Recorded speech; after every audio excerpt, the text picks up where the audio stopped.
Hi, and thank you for stopping by to watch my video called The Language Zoo.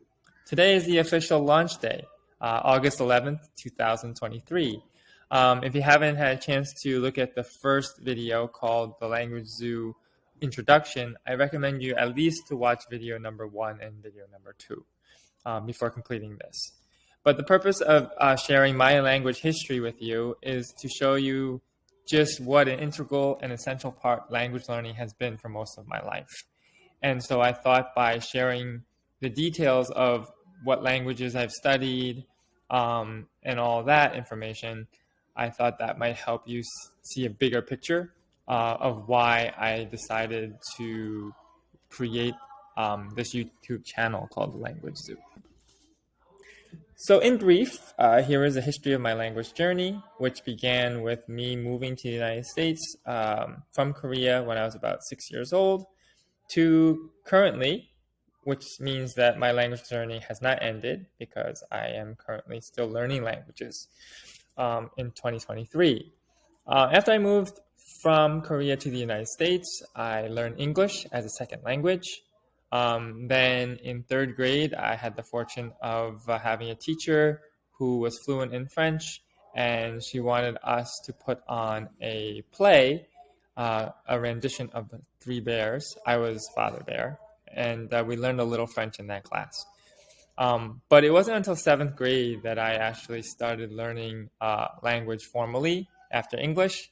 So I started Spanish in seventh grade, and I took Spanish straight through college. In 12th grade, I had a great opportunity to learn another language, so I independently started studying Swedish to prepare for a world tour to Sweden and London with my tour choir. And then when I went to Binghamton University, I studied Mandarin Chinese, Russian, and I continued with Spanish, and I had to relearn Korean because I forgot all of my Korean 6 months after I came to the United States. From there, I studied abroad at Beijing University for 1 year in China.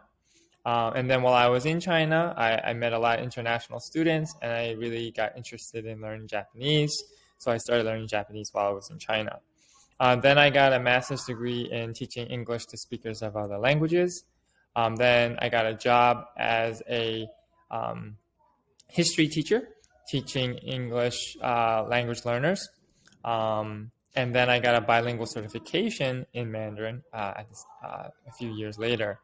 Then in 2015, I learned that I was going to have a student from Italy. So I decided I wanted to start learning some Italian.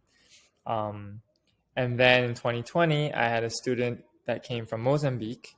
And so she spoke Portuguese. So that was my foray into Portuguese. And then in 2021, I was interested in learning some Hindi. So then I started learning a little bit of Hindi in 2021. And I continue to study Hindi today. And then 2022, we had a Ukrainian student from Ukraine to flee the war that was going on in his country in 2022. And then that brings us current to 2023, where I studied a little bit of Latin, but then decided to stop. But then I took on Greek and French, which I currently am still studying and learning. So in a nutshell, a summary of the language learning experiences that I've had can be categorized into two groups: independent learning versus formally educated.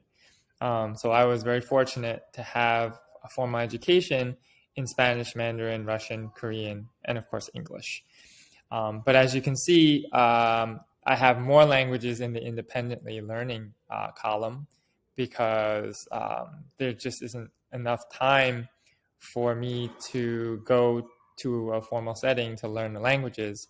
And more importantly, there's just been so many unique opportunities for me to venture into these new languages that had I not met students or been in a situation that piqued my interest to learn another language, I wouldn't have had them if I had just waited for just formal settings.